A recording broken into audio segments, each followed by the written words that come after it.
Assalamualaikum warahmatullahi wabarakatuh. Waalaikumsalam warahmatullahi wabarakatuh. Bismillahirrahmanirrahim. Wa syukru ala ni'amillah wassalatu wassalamu ala rasulillah wa ala alihi wa sahbihi wa man walah.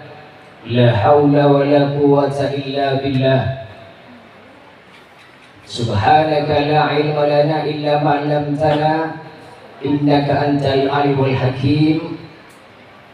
Wa la hawla wa la quwwata illa billahil aliyil azim. Amma ba'du. Al-mukarramun yang kami muliakan, para alim ulama, para kiai, para ustadz, terkhusus yang hadir pada kesempatan kali ini, yang terhormat Ibu Kepala Desa Ketegan beserta aparaturnya, Bapak Ketua RT, Ketua RW, tokoh-tokoh masyarakat yang kami hormati, keluarga besar dari kedua mempelai yang berbahagia. Terlebih dahulu,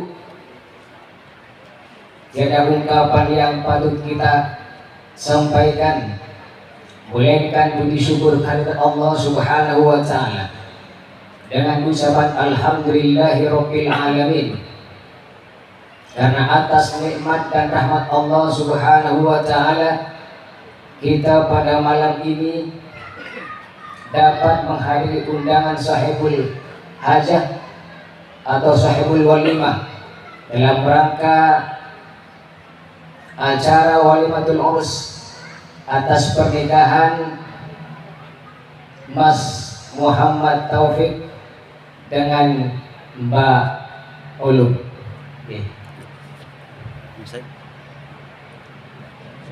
Semoga mempelai berdua diberikan oleh Allah jodoh yang panjang. Amin. Menjadi keluarga yang sakinah mawaddah warahmah. Amin. Diberikan anak yang banyak, soleh dan solehah. Amin. Yang berguna bagi bangsa, agama dan negara. Barakallahu laka wa baraka alaikuma wa jama'a bainakuma fil khair. Amin. Amin. Selanjutnya, salawat beserta salam Allah semoga tetap tercurah dan mengalir keharibaan junjungan kita baginda Nabi Agung, Nabi besar Muhammad sallallahu alaihi wasallam. Karena berkat jasa dan perjuangan beliaulah kita tergolong sebagai umat yang terbaik, dan semoga kita nanti di akhirat diakui sebagai umat dan mendapat syafaat baginda Rasulullah sallallahu alaihi wasallam. Saudara hadirin kaum muslimin rahimakumullah, kita sepakat bahwa yang paling berbahagia di antara yang bahagia pada malam ini adalah kedua mempelai. Betul atau betul? Kalau sepakat saya ingin kasih pantun. Buah pepaya, buah semangka, buah mangga dan buah naga, itulah nama-nama buah. Yang paling berbahagia mempelai berdua, laksana raja dan permaisurinya. Seakan dunia hanyalah miliknya, kita orang cuma numpang saja. Kasihan itu. Saudara hadirin kaum muslimin rahimakumullah, kita tahu bahwa nikah adalah suatu ibadah. Oleh karena nikah itu ibadah, maka tanamkanlah niat hanya karena mengharap ridha Allah Subhanahu wa taala dalam menjalankan sunnah Rasulullah sallallahu alaihi wasallam, agar segala aktivitas yang dikerjakan oleh suami istri dari bangun tidur sampai tidur lagi bernilai ibadah. Suami pergi keluar rumah cari nafkah, ibadah. Suami peluk cium istri, ibadah. Suami sama istri main bola, ibadah. Ngerti nggak coy, main bola itu loh, ada anak yang di depan masih di bawah umur, yang penting ibadah gitu aja. Saudara hadirin kaum muslimin rahimakumullah. Makanya bapak-bapak kalau ditanya ibadah apa pak yang paling enak, tentu jawabannya nikah. Kok tahu? Pengalaman. Makanya bapak-bapak dari saking enaknya mau nambah lagi. Betul nggak pak? Betul nggak pak? Yang keras. Betul. Awas istrinya dengar. Ini kelihatan bapak-bapak takut sama istri. Ibadah nikah itu adalah ibadah terpanjang seumur hidup. Oleh karena nikah itu ibadah sepanjang hidup, seumur hidup, maka jangan asal-asalan. Jangan asal cinta, asal cantik, asal kaya, tidak mempertimbangkan baiknya agamanya, sehingga nanti merasa kecewa dan menyesal. Saya percaya dan yakin bahwa Mas Taufik tidak salah memilih. Selain cari yang cantik, dia juga memandang baiknya agamanya. Oleh karena itu, pada jumpa kali ini saya ingin menyampaikan tentang pentingnya memilih jodoh untuk membina rumah tangga bahagia. Ini terkhusus bagi yang belum nikah. Yang sudah nikah bagaimana? Yang nggak apa-apa, supaya biar nanti mungkin bisa nambah lagi kalau punya modal. Atau mau carikan anaknya jodoh, kalau nggak mau nambah anaknya dicariin jodoh. Rasulullah Shallallahu Alaihi Wasallam bersabda, "Tunkahul mar'atu li arba'in." Perempuan itu dinikahi karena 4 hal, dan 4 hal inilah yang menjadi kecenderungan manusia. Pertama, lima liha, karena hartanya. Silahkan saudara pilih perempuan yang kaya, yang mapan untuk menunjang kehidupan rumah tangga. Tapi jangan jadikan motivasi utama. Kenapa? Karena harta seringkali mendatangkan kesombongan, bahkan kehancuran. Contohnya Qarun. Qarun orang paling kaya di zamannya, tapi karena sombong ditenggelamkan oleh Allah segala harta kekayaannya di dalam bumi. Makanya kalau ada orang majul ketemu harta, dia bilang apa? Dapat harta Qarun katanya. Dan pada zaman sekarang ini kita lihat berapa banyak berita-berita orang-orang kaya yang bercerai padahal tidak kekurangan. Ini artinya apa? Kalau harta semata-mata tidak menjamin orang bahagia, tidak menjamin rumah tangganya harmonis. Boleh jadi sekarang kaya, besok lusa jatuh miskin. Apalagi istrinya matre, ada uang abang disayang, nggak ada uang abang ditentang. Ada ungkapan juga, uang bukan segalanya, tapi segalanya butuh uang. Ini tidak sebenarnya betul. Kenapa? Ada hal-hal lain yang tidak butuh uang. Contohnya apa? Ibadah, sholat nggak butuh uang, baca Quran, berselawat, berzikir, bahkan sedekah bisa dengan senyum, nggak pakai uang. Tapi bagaimanapun tidak bisa diingkari bahwa tiada orang yang tak suka pada yang bernama rupiah. Semua orang mencarinya di mana rupiah berada. Walaupun harus nyawa sebagai taruhannya, banyak orang yang rela cuma karena rupiah.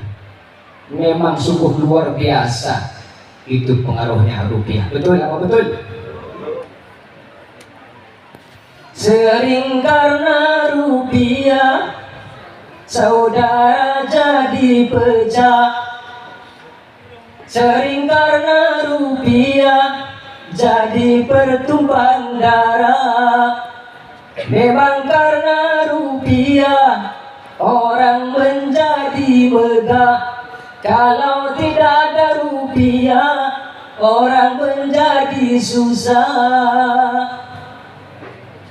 Silakan mencari rupiah, tapi jangan asalkan halalkan cara. Yang penting walaupun sedikit tapi barokah. Ini yang pertama. 5 lihat, silahkan cari perempuan yang kaya, tapi jangan jadikan motivasi utama. Yang kedua, lihasabiha, karena keturunannya. Silahkan saudara cari perempuan yang keturunan orang baik-baik, entah itu keturunan ulama, orang-orang soleh, pejabat, pengusaha, darah biru, asal jangan darah kotor saja. Silakan cari.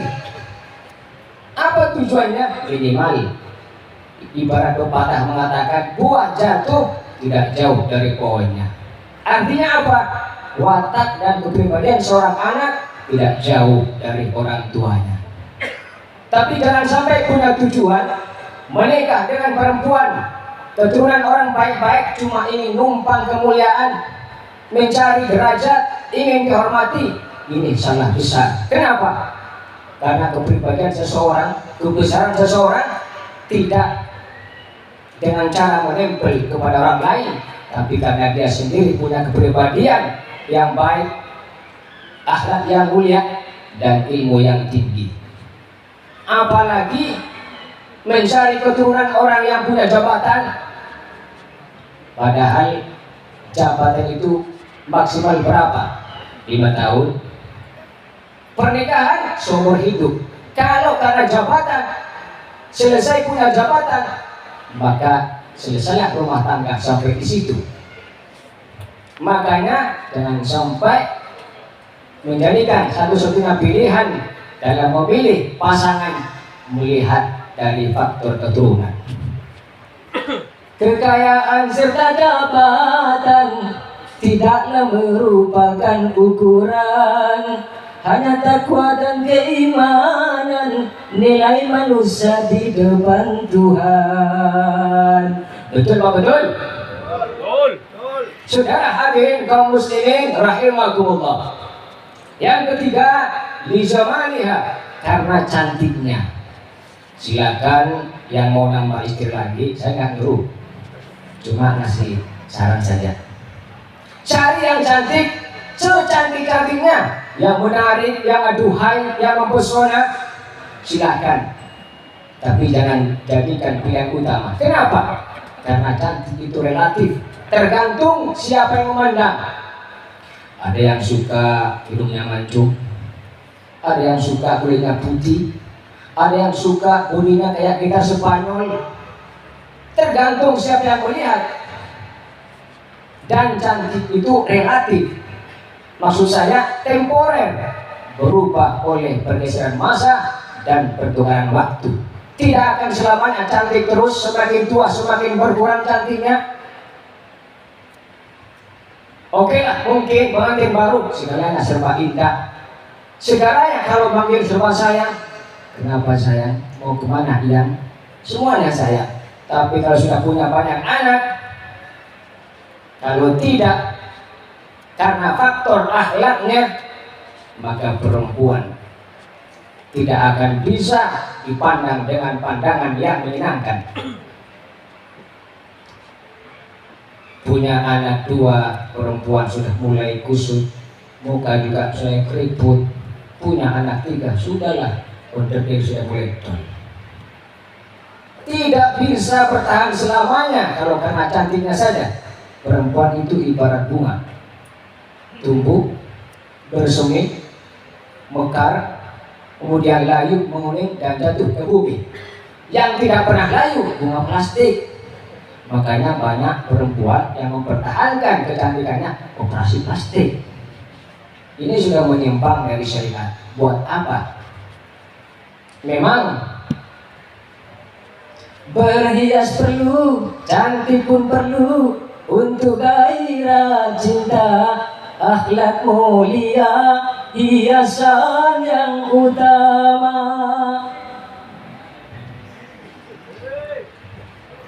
pilih akhlaknya, bukan karena cantiknya saja. Saudara hadirin kaum muslimin rahimakumullah. Dan yang terakhir, lidiniha, karena agamanya. Cari perempuan yang baik agamanya. Fadfar bidzatiddin taribat yadak, maka kamu akan beruntung.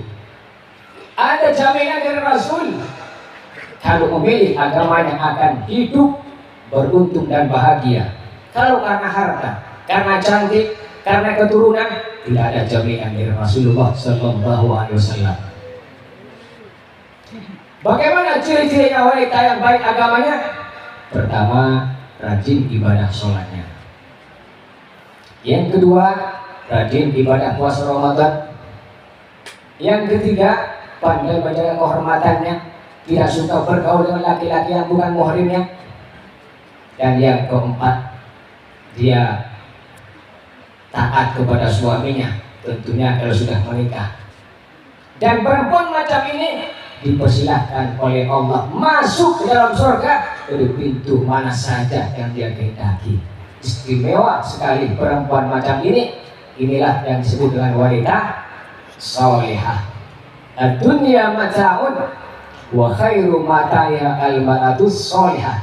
Dunia adalah perhiasan, dan sebaik-baik perhiasan dunia adalah istri yang salihah.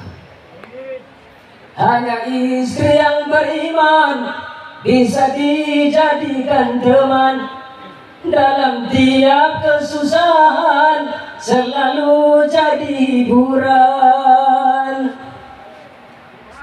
Hanya istri yang salehah, yang punya cinta sejati, yang akan tetap setia dari hidup sampai mati, bahkan sampai hidup lagi. Indah. Saudara hadirin kaum muslimin rahimakumullah. Apa rahasianya Rasulullah menekankan untuk memilih agamanya? Tidak lain rumah tangga beliau seperti yang disampaikan, baiti jannati, rumahku, rumah tanggaku, laksana surga bagiku. Mampukah kita sebagai seorang suami mengucapkan seperti ucapan beliau tadi, baiti jannati? Padahal kita tahu dari sejarah Rasul rumahnya kecil. Kalau tidur di atas berpaduan kurma sampai berbekas di pipinya. Sarapan paginya seteguk zam-zam, sepotong roti, bahkan kadang-kadang 3 butir kurma. Tapi kondisi macam begitu beliau mampu berkata, baiti jannati, rumah tanggaku, laksana surga bagiku. Kenapa kita yang hidup serba mewah, rumah bertingkat, lantai mengkilat, uang berlipat-lipat, istri cantik memekat, boleh jadi jumlahnya 4, tapi tiap hari kiamat. Siapa yang salah? Ya lo yang salah. Mungkin salah memilih atau salah niat, bukan karena Allah. Makanya perlu ditata dari awal sebelum menikah agar tidak salah memilih. Saudara hadirin kaum muslimin rahimakumullah. Agama menuntun untuk mengetahui hak dan kewajiban suami istri. Kalau kewajiban dikerjakan, hak diberikan, maka akan saling pengertian. Kalau sudah saling pengertian, akan timbul ketenangan. Dan kalau sudah ada ketenangan, ini tangga utama untuk mencapai rumah tangga bahagia, sakinah, mawaddah, warahmah. Saudara hadirin kaum muslimin rahimakumullah. Barangkali cuma ini yang dapat Al-Fakir sampaikan. Mudah-mudahan ada manfaatnya buat kita semua, terkhusus bagi kedua mempelai. Mari kita mendoakan sekali lagi untuk kedua mempelai. Semoga menjadi keluarga yang mawaddah warahmah, diberikan jodoh yang panjang, menjadi keluarga yang harmonis, diberikan keturunan yang solehah. Al-Fatihah. A'udzubillahi minasyaitonir rajim. Bismillahirrahmanirrahim. Alhamdulillahirabbil alamin arrahmanir rahim maliki yaumiddin. Iyyaka na'budu wa iyyaka nasta'in ihdinas siratal mustaqim siratal ladzina an'amta 'alaihim ghairil maghdubi 'alaihim waladdallin. Amin. Bismillahirrahmanirrahim. Allahumma inna nas'aluka bihaqqi nabiyyina Muhammadin sallallahu alaihi wasallam Allahumma barik lana fi umrina wa fi rizqina wa fi awladina. Rabbana hab lana min azwajina wa dhurriyyatina qurrata a'yun waj'alna lil muttaqina imama. Rabbana atina fid dunya hasanah wa fil akhirati hasanah wa qina adzabannar. Walhamdulillahirabbil alamin. Wal 'afwu minkum. Wassalamu alaikum warahmatullahi wabarakatuh. Allahumma shalli ala sayyidina Muhammad.